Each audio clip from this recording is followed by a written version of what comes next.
going on, guys? Welcome back to Everyday Struggle, Nadeska Akademiks, and Wayno here. Got my pen again? What's up with y'all? Why do you have the pen? People thought I was just trying to irritate him yesterday, but really he turned the paper and he drew a smiley face on this shit. He was drawing birds. You know how when you was a kid, you used to draw the birds with like the two lines? Like he was drawing birds and shit. You guys are liars. I'm gonna be honest. You see, what happens a lot of times, which people might not know, like, first of all, we should have known. Second of all, sometimes Wayno's making a couple points, and I want to counter one of them, but it's rude to interrupt. So you might just want to jot it down that I don't forget. There's really no problem except you're not jotting shit down. You're doodling on the fucking That's good. card. Just because you can't understand my handwriting, my suave penmanship, don't get mad at me. Oh, man. Your penmanship. All right, guys. I like your little thing, though, yo. Yellow works good on you. Good job. Thank you. What did he say before? It's nice with your little skin tone. With your little it's matching. You're glowing when somebody right says now. little, it's like saying no disrespect. No you know, disrespect, but your skin tone's aight. No, thank you, Ak. I know what Ak compliments sound like these days. I'm used to them. Right. All right, so yesterday we were talking a lot about DJ Khaled being upset about not having the #1 album in the country. There's more to this story. So now, according to Page 6, Khaled is reportedly planning to sue Billboard for unfairly disqualifying sales for his album Father of Asahd.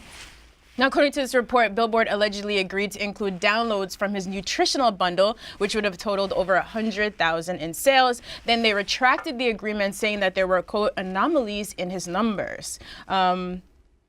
Well, you know what? Actually, then Khaled got on Instagram, though, and he did announce that he has the #1 hip-hop album in the country. Summer is ours. I'm in the music biz, not bundle biz. And then he turned his comments off. Are you guys surprised that he's going further with this? Ag, you could take this one away first. Lawsuit time. I want to hear what you think.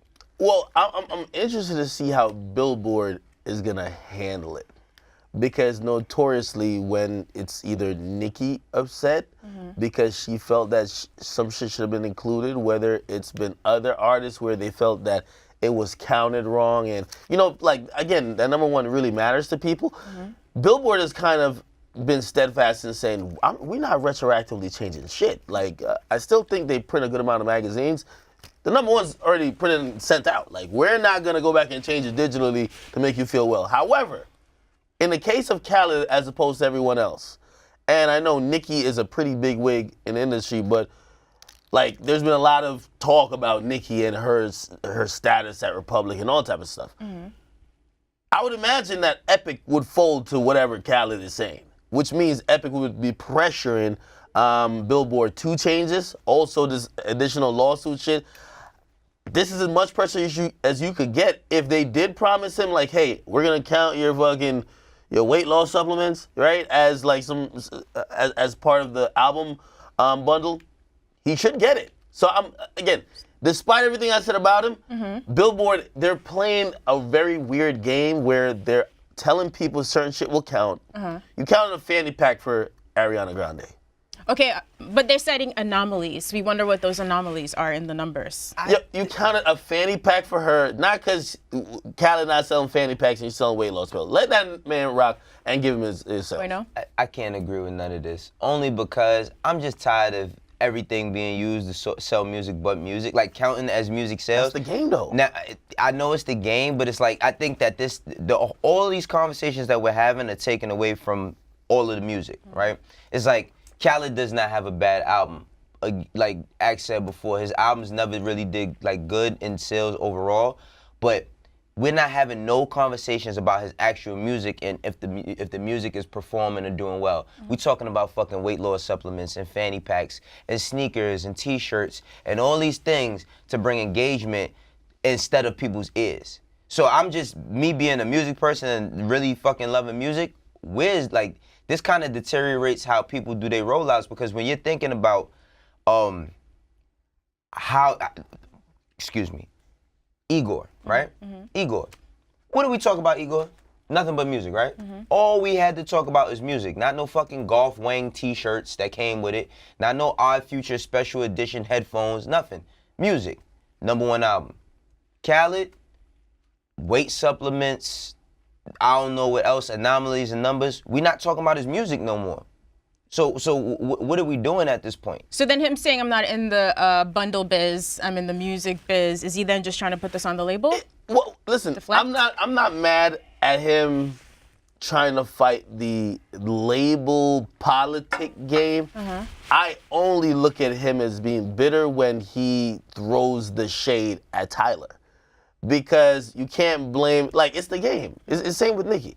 Don't be mad at Travis. Everybody's doing the same thing. By the way, Igor, he sold some shit that was bundles too. You get me? He sold that Vote Yes, like little pins or whatever, and Vote Igor, and a bunch of people bought them. So apparently, and that was a good amount of his sales. It's part of the game. The same thing we told Nicki, hey, listen, you try to do shit midweek, didn't count. Sorry, like you should have been more prepared. Travis Scott did it months before. Here, I'm a little bit more lenient to Khaled because they're saying they said yes to Khaled, and then Khaled drops the album and they don't count it. Now, I do agree with you. It's distracting from the music talk. Like we should be talking, still continuing the conversation about that great Nipsey song. Like shit, that great SZA song on there. Meek got 2 joints on there. It's pretty good. One with him and Chris. We should be having those type of conversations. But you got to imagine there's gonna be a little bit. You can't just take it on the cheek, pause. You just can't take it on the cheek as Khaled. I just don't like where he's like. A lot of people throw fits. You know, it's in the music business behind the closed doors. You throw it at your label, his office, blah blah blah. But when you're making videos and it seems like you're even taking shots at the guy who did actually benefit from whatever went on, it feels salty to me. But I'm not mad at him trying to figure out what's going on with Billboard. And by the way, Billboard announced like recently that as of next year, they're going to put in a new policy because it seems a little bit too much like doing favoritism. You get me? Because that's why you'll get the Nicki's complaining. About how the bundles count? All right, so we don't know what the anomalies are still, right, that they're citing in this report, but we could just answer this fan question. It seems like you're headed down that train. Anyway, do you all think Billboard should publicly declare what they consider a sale in order to avoid artists who have previously had issues with their position on Billboard? So public is the key word here. Of course, like, they need to clarify with the artist and their label, but should we as fans know explicitly like every single thing that will count? I have a better idea. I think they should separate it.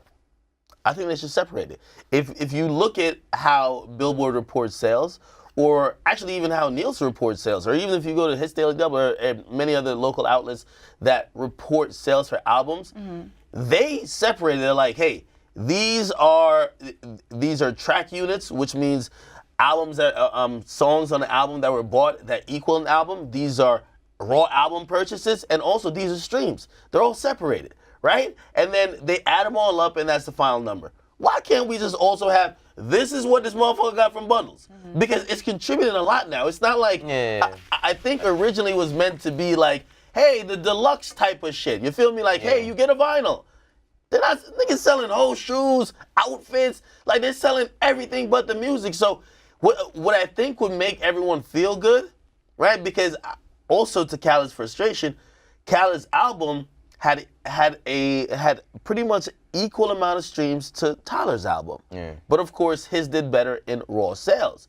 But the raw sales at that point also include the merch bundles. Right? You know what's so crazy? They gotta separate that shit. It's like what Jay said on What's Free when he said we was praising Billboard, but we were young. Now I look at Billboard like, is you dumb? I feel like the Billboard is almost like Grammys and all that shit. Like, we still looking, no matter how much we control the culture, because it's like our music that we create, that these artists create, we make this shit what it is, yet we still running to them for the validation because they control all the IRAA and all that shit and what the sales are. But if, like, our music is what controls the whole entire shit, but we give so much leverage. Like, it seems like we'll never like get to exactly where we need to be because there is no sole independence. It's kind of like, you know how people say, man, if the NBA did a lockout, right? Like if when the NBA does a lockout and they say, yo, we not playing until y'all fix these things. If rappers did a lockout or some shit, and we said we're not gonna do X amount of things until y'all fix this shit,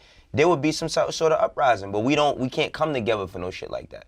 But we will come together against each other. Right. So it's just like, it just makes no sense. We sitting here praising all this Billboard shit, and we not talking about the music. You know what I mean? Like, we having more conversations about bundles and T-shirts, and I get it because before these merch items used to be just promotional items that they would give away. Now it's a merchandise item. We want to count it as a sale, but we still running for some validation. And by the way, I could imagine, I'm just thinking the frustration level that Khaled's at. Keep in mind, he's on the same label as Travis Epic, right? And if when that whole thing with Billboard happened before, it all fell in Travis's favor, largely due to Epic really kind of fighting the fight for him, right? And now, basically, you're on the wrong side of it. So I can imagine he's a little frustrated. But yeah, you're right. It's distracting from the music. I just think separate the shit, man. Let's see if it Thank sets you, some Akademiks. sort of precedent here moving forward. Side note, were you nervous about the Raptors last night? Was I nervous? Oh man, nah. But it was unfortunate to see KD catch that bad injury. He has an Achilles injury. But I just say, man, Kawhi Leonard is cold. But overall, I think that the Raptors, they're not like a really good team because there's no way possible they're supposed to lose that game. Like they shouldn't have lost that game. You know what I mean? Like Kawhi Leonard started going off in the fucking fourth quarter crazy. It was nobody to back him up. Like nobody to back him up. Well, listen, man. That's the last game I'm betting on Golden State. I know where this is going from. Yeah, I only care about it to make money off of it. You know what I mean? But yeah. Listen, it's funny how Drake is like almost like the team doctor. Like, yeah, I see him running over to KD. Like, I mean, they friends, man. I know they are friends, Come but on, man, man. like I see Drake look like he was heartbroken. When in reality, Drake, you just wanted to chip, man. By the way, and to keep it real, even though I had $100 up on the Warriors, the best thing that came out of that is Drake said I think he commented on the Complex Instagram, if the Raptors win, he's dropping new music. So to keep it real, I want the next game to be the last game. I need some new Drake music. Fuck. I think it's going to 7. What? I think it's going to 7. Because the thing is that now they have, I think the confidence that they might have lacked. Play it like he did. He has to. I mean, the confidence that they lacked, now, like with KD going down, they got more of a reason to go hard. You know what I mean? So we'll see. But I think it's going to go 7. They had an emotional burst after seeing him go down. Yeah. The next game, they're coming out flat as fuck. You think so? Flat. All right, let's see. You want to bet? What'd you say you bet $100? I bet $100. Right? I bet $100 on Golden State. 100? I bet 500 before this nigga. That's when Aisha was talking all that crazy shit, and Steph Curry couldn't hit a 3. You know how frustrated I was, man. Yo, But if you would like to bet now, I got Hell on no. Golden State. All right. you guys can over here. Yeah, now, nigga. Hot Game take by on game. it. Oh, Harlem nigga, man. Nah, I'm good. All right, so enough about the bundles. We can get back to the music now. So on Friday, June 7th, Tee Grizzley dropped his sophomore album, Scriptures. This was executive produced by Timbaland, features from YNW Melly and A Boogie. This is a follow-up to his debut album, Activated. He dropped a couple projects in between. I talked to him a bit about the album last week on Apple Music. Check it out.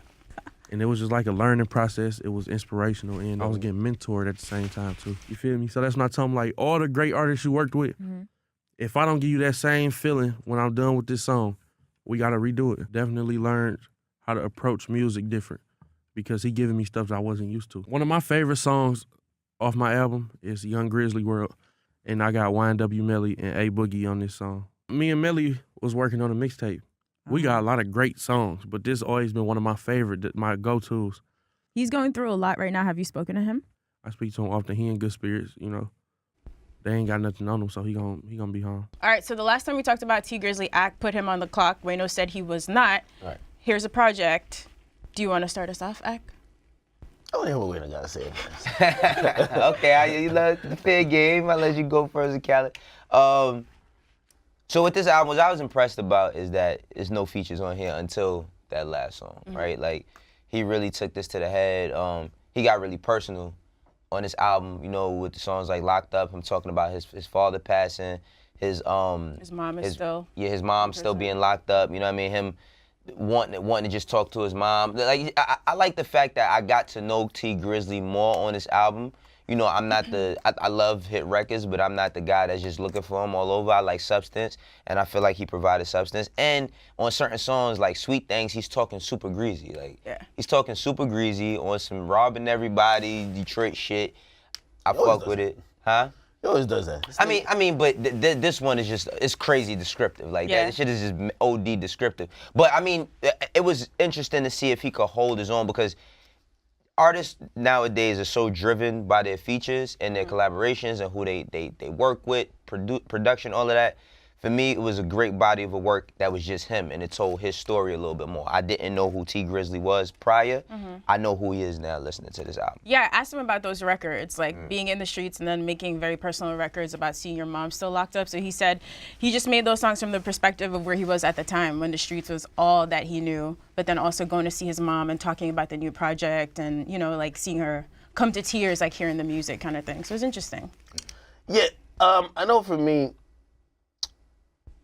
I was tired of him rapping about that Fed case he called the indictment. Like, that nigga described that case like, I mean, he probably just gave us the documents the way he was rapping about it every song.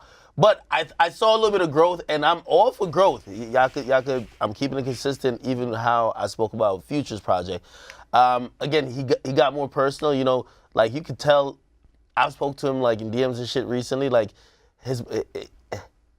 him letting people know what he's going through with his mom in jail has been a big thing to him. Absolutely. And to get that into music is very, like you can tell it's kind of like him at a place of just complete honesty.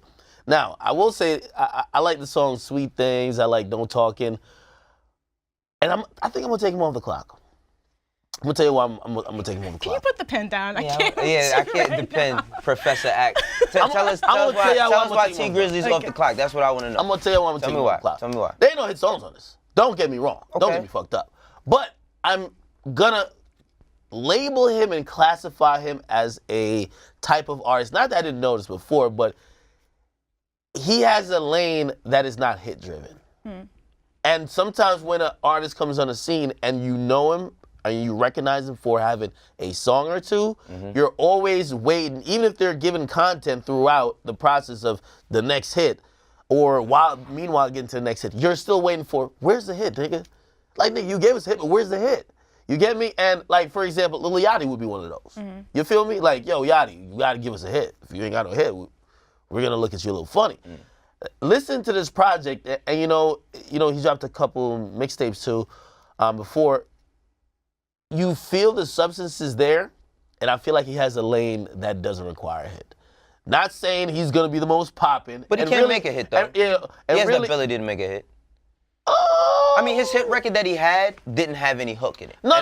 Well, that's what I'm saying. I don't know if he just struck gold on that. What I'm gonna say is that I'm taking him out of the conversation of competing with the niggas that also play in that mainstream game where it's hit driven. I think he's making solid projects. His rapping is getting better every single time. He's giving us content. He's giving us some depth, some substance. And to be honest, he doesn't have to be on the clock if you have that type of lane. You feel me? Again, if I'm judging him differently, like, yo, damn, that nigga need a hit, he would still be on the clock. But after listening to this project and listen to a full body of work, you realize that he could definitely coexist where he's at now, where his last couple joints has been just solid efforts, dope rapping, and I think he stays there. Okay, Professor Ack. Okay. Off the Act clock with the pen. officially. Yeah, I know. So With the pen. studious. He's sensible with the pen in his hand. Okay? A little sensible. He was also supposed to drop a video game with this project, but he said he pushed it back because he wanted time to work on better graphics. And then he invested Didn't it in. leak? That video You game. know video games much better than I do, so I guess you would have I'm the trying to play answers. the Tee Grizzley video game, man. Imagine how that would look. He's not finessing us, is he? Maybe you could co-invest with him. So he said he's also investing in a company, I forget the name of it, where like schools could play games like 2K versus each other instead of like high schools playing football. So what did he say? It was like 50 million when he first invested. Now it's worth over 300 mil. And then he's trying to build community centers back in Detroit and stuff like that. So he's smart with his money, giving back to the community. That's dope. I like what, I didn't know he had that on the way until I just saw the interview, but good job on that. Him and YNW Melly, they got a couple good songs together. Like, if they had a whole tape plan, I would like to hear more of that. I like the song that was on there, but I would like to hear more of that. All right, we can move on. So he's off the clock now officially. Yeah, Oh, we had actually I think we had a fan. He's over my clock right now, which don't mean he can't go back on. His clock is very fast. Like, you know what I mean? His clock is very fast. You can be on that shit tomorrow. All you gotta do is slip a little bit. Yeah, we had a fan question, but I feel like you sort of got into it, you know. They said Tee Grizzley's new album is fire, but I feel like a lot of people are sleeping on it. So even with Timbaland producing the majority, why do you think he's yet to connect? What does he need to do to become a respected MC? That's another thing. Like, if you listen to the album, I read that it was executive produced by Timbaland. I had to go back to look to see what joints he did. It shit ain't sound like Timbaland beats, and not in like a bad way. It's not the signature sound from Timbaland. And with sometimes you're accustomed to signature sounds from especially super producers like that. It was well produced, but if you listen to it without being told Timbaland produced it, you would never tell. Well, I wouldn't. Executive producing is not just producing, it's just like overall direction. It could just be like concepts of songs, how the songs are driven, how they're sequenced. It's not always like the person doing the beats. Well, she said a couple of them. Yeah, a couple, right. Yeah, because who else is on here? Chop Squad, ATL, Jacob. There's definitely other producers credited on it. Yeah. So But yeah, I mean, he oversaw like put he it oversaw together. it. Yeah. Absolutely. Yeah. All right, let's see. Will you take us through some numbers? And some bundles, perhaps. Some bundles. Man, while we get back into this number shit, man, Khaled right now at home punching the air. Congratulations to Khaled. I think that this is why we were saying he was a sore winner, because he does have the #1 hip hop album in the world, or not the world, but in the USA this week. He's #3 overall. He sold, how much is it? It sold 39,000 this week, which is a little bit more than Tyler, which even though Tyler's album is still doing well, it was the #1 in the rap category. So congratulations to Khaled. While he can't claim he had the #1 album in the whole country overall in all genres, he had the #1 album at least for a second week with the hip hop category. So congratulations to him. And surprisingly, which I keep telling y'all, man, the baby, his music is going up every time he knock a nigga down. And again, his album has moved up. It's in the top 10. And to keep it real, he's dropped it a while back. You get me? Sugar's doing really good. Yeah, a couple months ago. So I'm looking at all that. Of course, you know, like he has all the theatrics, which, you know, this kind of reminds you a little Ludacris, which, you know. Busta Rhymes. Video-wise. Yeah, of course, visually great. And I just seen a preview for another one. Amazing. But I will say that with everything, the controversy and everything, it does help his music, or people find out about him through that. So, you know, he's holding it down. In terms of all the freshmen, he's doing the best. And of course, Lil Nas X, do we need to talk about it? Do we need to talk about About to it? drop his EP. Yeah, I'm waiting on that. However, he's still got a #1 song. Yeah. Forever, ever. All right, we're going to get to the baby update. So yeah, more sales coming for him soon. Do we want to do this fan question? Do you think radio stations will start to embrace Tyler more now that he's had a #1 album in the country? I don't know if Tyler's the kind of album that needs radio play, at least terrestrial radio play. No, they're not. No, it's not going to happen. I mean, I think Tyler, the way he creates music, he doesn't make music for radio. He makes music for himself. He said Earthquake would have been his version of a pop hit if you were to make a pop hit about getting your heart broken. Earthquake is a really good song. I just don't think, like, Tyler, it's a really good song. I just don't think Tyler, like, how any of his music fits into any radio format. And I'm not saying that to knock him. I just think that his shit sits in a certain space. Now, radio format usually means generic. It's not for real. I mean, like, the thing about, like, Tyler, his shit is, like, a lot of people starting to get up on him now, but like I said, like, if you listen to all his albums, he's always had songs, like, with production that alluded you that he would possibly make an album like this one day, right? I don't think he doesn't care, like, he's for the new age. He don't care about being on radio and none of that shit. You know what I mean? He don't care about doing no interviews, none of that shit. Like, he's all about just being creative. Like, that's it. That fascinates me, though. It fascinates me when I see artists like Tyler, the Creator, who, to be honest, the core of their content isn't really consumable by, like, radio station. They're not formatted for radio station. Yet, they do really good, and shit, niggas just sold out the garden. You get me? Like, when you see that, I always then wonder, where's that music living? Because if it's not living on the radio where they're playing it 90 times a day to program it in your mind, and, you know, maybe you're not a huge fan, but then you're a casual just listener to the radio and they program it so much you love it, how does that music live? Is it just the internet? Like, and of course, I mean, the internet is just such a massively. Yeah, but in comparison to other artists, you would see, like, even X. Say, for example, X. Yeah, you have radios that hit. Records that hit radio. Yeah, well, later on, like Sad did, right? But like at first, none of his songs did. And they didn't initially, but then remember, like, I remember they started playing Look at Me. Like, they started playing Look at Me on radio in New York. Program? Not program, not program, like mix show. Mix show. They're going to throw on it because they know it's hot in the club. Yeah, they know it's hot in the club. But, club. like, some artists, they don't get programmed, and I always look at them like, yo, especially the ones who do really well, and I'm like, they have that secret formula of use the internet, because everybody uses the internet. Yeah. But when you're almost isolated from radio, and you are completely independently successful without radio pushing your songs, I always look at that to say, the moment you do get embraced by radio, you're going out of here. I felt like that about like Chance the Rapper before he had his like radio hits. Like, you know what I mean? If he would have, because I always used to say like, yo, if I went to one of his shows before, I'm like, yo, if this kid had a radio record, he'd be the fuck up out of here. But a lot of them don't need it. Like Anderson .Paak is another. But some of them are just streaming darlings. Like Apple Music and Spotify love like a Chance the Rapper and a Tyler the Creator. You know what I mean? So with those platforms, why does terrestrial radio even matter to them? I just don't think that radio will ever get phased out. I feel like it's always going to exist because there's a certain type of people that's always just going to listen to radio. But when? Just sort of when you're in the car and you're putting it on because you don't feel like... I feel like a lot of people tune in for talk radio. Yeah, they tune in for talking. Now, more than they tune in just to hear music. Absolutely. Absolutely. I mean, and the music is just like ancillary to the talk radio now. You know, like the conversation about music has almost become as important as the music. So now it's just like radio is kind of extra. But then you do have people, it's people that really live on some Apple Music. I'm not buying that shit. Like, you know what I mean? Or Spotify, I'm not getting that. And you know those people? Yeah. I mean, and not necessarily just know them, but like certain, I remember like Rich Homie Quan, he said, like he was doing an interview and he said, yo, like when I was growing up, we didn't really have nothing. The only thing we did have was a radio. You know what I mean? And for a lot of people, that's their only engagement in how they get music. Now, of course, like, you know, the internet, you can see shit and all that, but there's a lot of people that just really live off the radio, like, and that's their thing. Yeah, and also just thinking back to Khaled's favorite topic in terms of charts and stuff like that.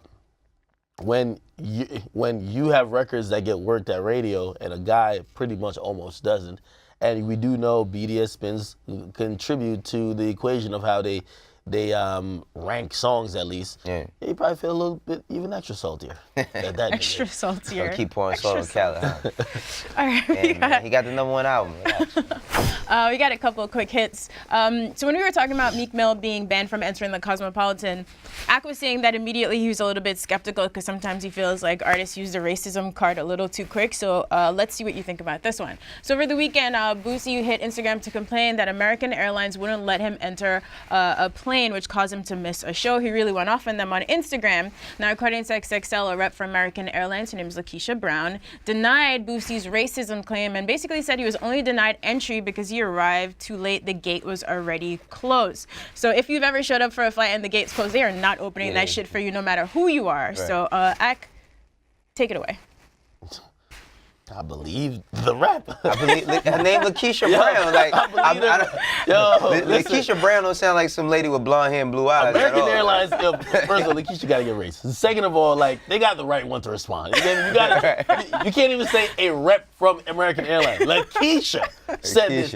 I 100% believe it. That's actually on Boosie. By the way, the show that he missed was his fucking topless pool party. For real, that's what it was. Like he'd been advertising that. He'd been interviewing women who were gonna on live. To this topless pool party. Boosie is and then so he wild, misses the shit because he shows up late. Yeah, I missed a flight recently where I definitely stopped.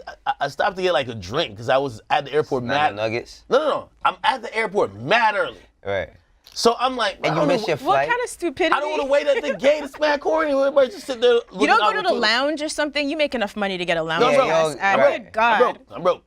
Anyways, so I get the drink, and by the time like I was watching, I never do this, but I'm watching a video of myself like do some shit, and like talk about some shit. I was talking about weird flex. But...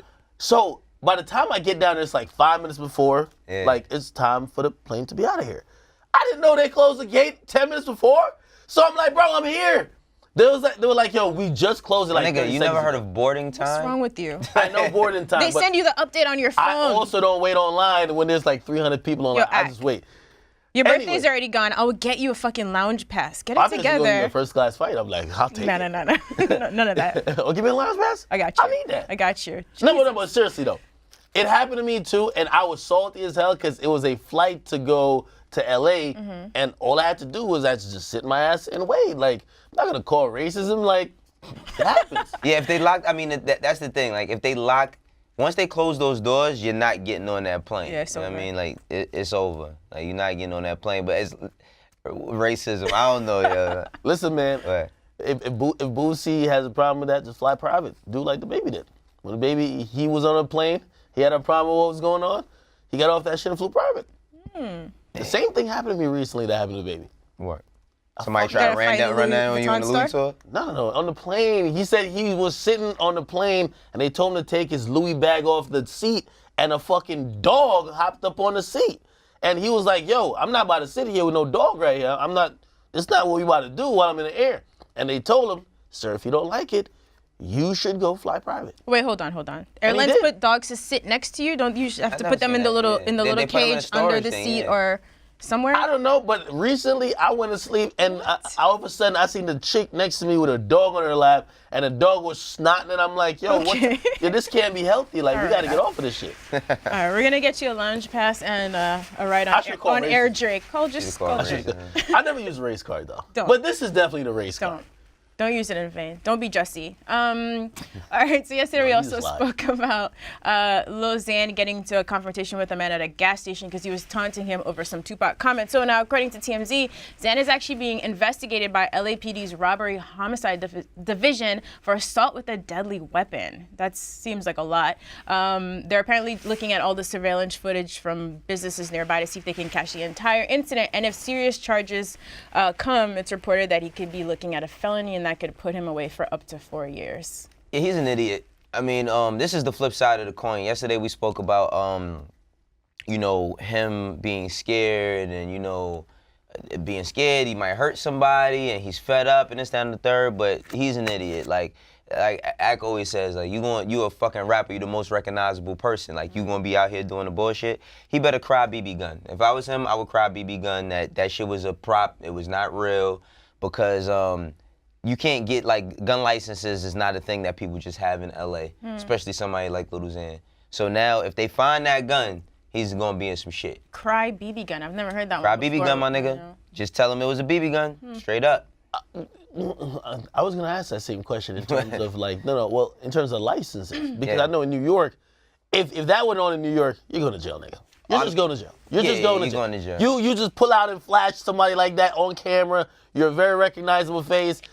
Like, you're probably not from there. They know you're not supposed to have it. They're just gonna come lock you up. Yeah. But LA, I don't know how liberal they are with They gun permits and all of that. It's kind of like New York. Like, they shit is not like it's not like Texas or something where you could just get a gun. Like, it's the same shit as New York. Like, people don't have like guns. Like, guns is not like a thing that everybody has. Like how New York is. And then I think about, if he feels he needs to roll around with a gun, why not just get security? You're bragging on the dude saying, yo, check out my car. Lul Xan, my nigga. Right? He has Z's tattooed on his face. You think he's making rational decisions? I mean, I'm just thinking about I'm thinking about all those things going on, and even outside that moment too. And then as well, I don't know how long he's had this particular weapon or how much he uses Allegedly. it. Whatever. Allegedly. I'm just saying, if you're gonna pull it out, don't just wave it and also wave it at yourself. Like, you should only, if you have a weapon, you should only pull it out when you probably need to use it. That's the only thing it's for. It's the You gun. feel me? The thing like, about not to scare the other. It felt guns like is he was waving around to scare the guy. Yeah. And again, I don't ever want to like diminish the level of danger he probably sensed, but it didn't feel like it was there that he should have done that. I mean, the thing about it. But also, I think he was flexing with the gun. Yeah, the thing about it is like, like, when you start playing in the streets, man, you just gotta be ready for the consequences. Like, you can't tell, he's not a child. You know what I mean? He's not a child. I'm just saying that the nigga's his rap name is Lul Xan. He cries about depression all the time. He has Hold on. I can't with you guys. Wait, he got a new name, bro. We gotta stop He that. changed We it? gotta stop. Yeah. What is it now? Diego. No, his name is not Diego. Stop doing that. That's his real name, That's Diego. his real name, but he goes by Lul Xan. He has 1,000 tattoos on his face. Nothing about this kid is rational. He's not making no rational decisions. He's like, of course he should have security, but if he had security in the first place, the teenagers wouldn't have been chasing his ass last year, right? So Now you want to be pulling guns out and all that shit. Now you have to face the consequences. Even the dude that pulled the camera and all that shit, he might have called the police on him. Oh, Like for real, like no real shit. He was pulling out the camera and all that, but he could have been scared. He might have called the police. But now that this is a public thing, you want to be pulling fucking guns out, acting like you Rambo. Take these consequences. When you play like that, you got to play by every rule. So don't be out here doing shit that you're not ready for the consequences for. As simple as that. I agree bad with for this somebody. kid. I agree. Well, I still feel bad for him a little bit. You know what? I don't feel bad for him. Watching that video, and if you've ever seen a situation like that, when he took, and that's the scary thing about guns though, right? What? He was shook until he took the gun out. And even then, he sounded nervous trying to be the He tough was guy. holding it like this. Like But you know what I mean though, right? Yeah. Like, you know when somebody is like, he went from the person being bullied to now he pulled the gun out, and you could tell he felt some sense of power, but he still felt nervous because of the moment. Well, And that's the worst thing because, like, he could have accidentally shot somebody and shot himself. The fucked up thing about guns is guns are extensions of people's egos most times. You know what I mean? They're very much extensions of people's egos, and that's What why. does that mean? No, seriously, because and I'm only saying this because I went to classes to learn how to deal with guns and all of that, and they teach you about prevention and how these things are not a joke. And the reason why it doesn't pay to have a gun on you is because it is an extension of your ego. If you're a person that's not confident and you're scared and all of that, if you have a simple verbal altercation, if you are scared, you're going to pull a gun. Right. And then it's going to make the situation bad. Now, when you pull that gun and you defend yourself, that's cool, but be prepared for everything that come with that shit. You know what? Can we get a pray for Lul Xan? Nah, we gotta pray for Lil Xan. We've been praying. Can we get for it in the voice, Wayno? Pray for Lul Xan. We might have to just like have a I don't moment know, of yeah. silence and just pray for him. Hopefully nothing bad happens to that young man. Yeah, 4 years would be a lot. Hopefully it does not get to that. All right, let's move on. It's a lot of time on Lul Xan. All right, so look, TMZ, we cite them a lot, even here at Everyday Struggle. We have to admit that they do great reporting sometimes, but they also have some very, very low moments. Like, remember when they declared Lil Wayne almost dead? That was horrifying. So over the weekend, T.I. called out TMZ for a report they did on his deceased sister, which was in very poor taste. I'm not even going to get into the details here. He certainly felt a way about it. Check this out. TMZ and Harvey, y'all been profiting off of people's pain. You dig what I'm saying? Y'all been profiting off of people's pain. All right? People die, people around them, the families who grieving. You know what I'm saying? Y'all putting information out there that really disrupts their grieving process. You understand? The good news is that TMZ actually did take the article down, and they issued an apology to T.I. and his family and admitted that it was wrong and just inappropriate, period. Really? Yeah, they don't I'm usually actually do shocked that. by that. Yeah, they don't usually do it. I'm actually really shocked by that. Again, T.I. made great points. I do think the last point he made, which ultimately, if we played the whole video, you'd see, he was saying he was calling a lot of people to boycott TMZ. Fortunately, that won't happen. Like people, it's like a guilty pleasure. People still are gonna fuck with it. But honestly, and to keep it real, TMZ doesn't do a lot of good things at times. Yeah. I think this is one of the moments where I think companies fall into. When you don't have a singular person with morals making decisions on what goes up, and they're trying to figure out in the land of clickbait, let's get every and anything up. So if you don't know, like what TMZ does, they put every celebrity's name into like this little query, and if you ever get locked up, if you ever get the police called on you, they instantly know. They find all type of like police 911 recordings. That's all good when it's the actual celebrity, right? But T.I. made a great point of, my sister ain't got nothing to do with this. Like when my sister did great things in the community, you're not covering it, right? You're not covering anything about her life, but this, and you're trying to connect it to me. We're grieving her, and she has nothing to do with this world. He made a fabulous point about that. I'm actually really happy that, you know, I'm hoping that Harvey probably, and he's the guy who owns and runs TMZ, hoping he made that executive decision, like, nah, that shit got to come down, because that was definitely in poor taste. You get me? And this is one of the reasons why even me, myself personally, like, I don't even post like my family like that. Because part of it, and I know sometimes, shit, we sit here and we and Wayno, we argue about, hey, listen, what should people do when they see you in public? And I usually say, yo, you signed up for it, sort of, like you're famous, whatever, like people know you now. But who don't sign up for it are your kids, Right. your wife, your girlfriend, your mom, your aunt, your grandmother. And when media outlets or anyone go out of their way to find information to them about them that especially hurts the family, it's very poor. It's in poor taste. I agree. So I'm saddened that even went up, but I'm glad that they made a decision to take it down. And T.I. was right. Yeah, I like Act with the Pen. Act with the Pen is a sensible guy. That was right? No, but just adding to your point, man, like the problem with the whole TMZ shit is like, and Harvey, that's his name, that owns it, he's the face, right? So I'm pretty sure that he didn't type that article up and he didn't upload it and all of that, because end of the day, regardless to what troubles that T.I. has had in the past, you do have relationships. You know what I'm saying? Like, only people I really know of at TMZ is Raquel and Van Lathan. You know what I mean? That's the homie. But a lot of these people that don't come from our culture, they don't give a fuck. Like, you know what I mean? They don't care about who they offend or nothing like that. Like you said, like this, his sister, regardless to what she had going on in life, people shouldn't be privy to that information. Right. That's something personal. This man is dealing with the loss of his sibling. You know what I mean? And whomever, I think that the palette has just been set at TMZ that whenever something goes on, tell everything. Doesn't matter who it offends, tell everything. And it's people like Raquel and Van Lathan, I feel, hold their integrity and keep a space where they represent hip-hop or people within hip-hop very well. But overall, they don't care. That shit is not us. Like, it's not our thing. And you know what also, which we've seen this happen a couple of times even this year. And I think it was Schoolboy Q even called out a couple of outlets for how they dealt with the Nipsey thing.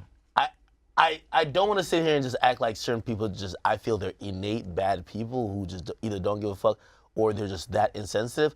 I do want to feel like, or this is how I really feel, I think some people, they're trying to operate on this microwavable news cycle where you have to do it instantly that you don't even think. Yeah, you they don't even stop to think like, why are we posting this shit? You get me? As soon as the medical examiner releases some shit, you're running to post it. Right? You're not even thinking like, damn, this ain't got nothing to do with nothing. I'm so over instant shit. Literally this weekend, I got rid of my microwave. I'm serious. I'm dead serious. I threw my microwave out. I haven't used it in a few years. Apparatus, man. No, man. Apparatus. Yo, the toaster oven is great. The stovetop is great. You actually don't need it. I haven't had one for 5 years, and it's fine. Yeah, I got rid of my microwave. I don't think it's good for you. Whatever rays and shit get released in that. It's not. Y'all gotta stop living like a broke ass nigga, man. I'm over here still like microwaving shit. Yeah, Stop man, it. Stop eating microwave shit, man. Y'all eat ramen noodles like microwaving shit? I don't eat ramen noodles. Stovetop or toaster oven. Damn, look at the bouginess out of this nigga right It's here. not bougie. It's small life changes. Have you been seeing all these videos with the ramen noodles where people are like, oh yeah, like it's a fucking break in a sink and the dude sands the shit down and makes it. Yo, they're using it. Yo, that's crazy. I'm not eating that shit.